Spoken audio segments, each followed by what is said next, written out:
I'd like to take a moment to thank you for taking the time for hearing my story and having an open mind about this very important House bill. My name is Melanie Maxine Davis. The story I'm about to share is a little bit different from the other stories you will hear today. I am not here to complain about my things being taken by the police. I am here because I have a unique perspective on how forfeiture laws can corrupt the very officials charged with enforcing these laws. I almost lost my life because of policing for profit. This is my nightmare. Everything you hear from me is about the urgent need for you to pass House Bill 4158. I am the ex-wife of now disgraced former Detective First Lieutenant with the Michigan State Police, Luke Davis. We began dating in 2000. I was 19 years old. He was 38. He was the head of the Office of Monroe Narcotics Investigations, or OMNI, the drug task force in Monroe, Michigan. He was the man in Monroe and Lenawee counties for many years until he was raided on December 3rd of 2008.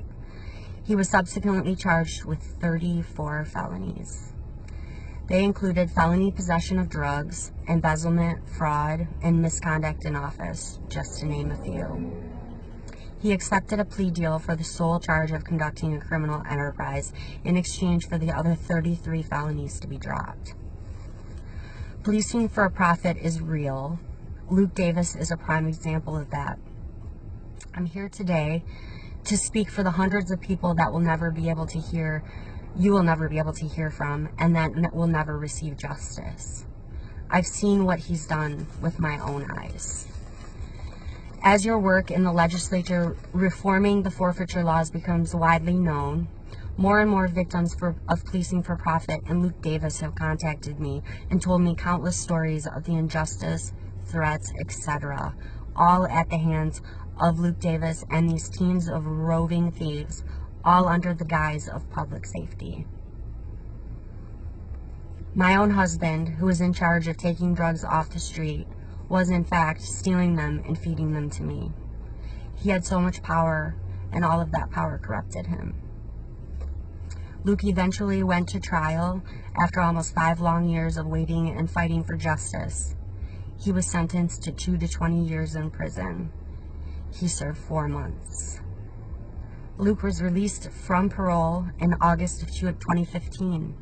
He is a free man now.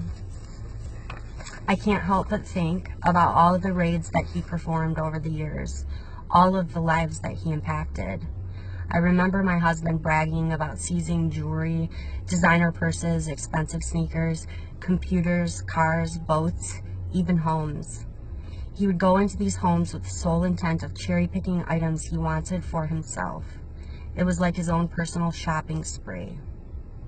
He kept the items for himself or sold them to make a profit.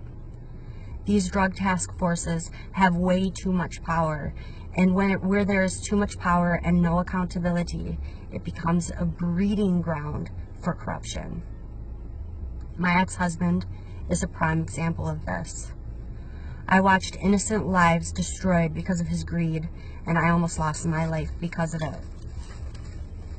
Don't allow this to continue. This bill is a start to the much-needed reform that we need here in Michigan. Thank you so much for having me. Have a great day. Thank you.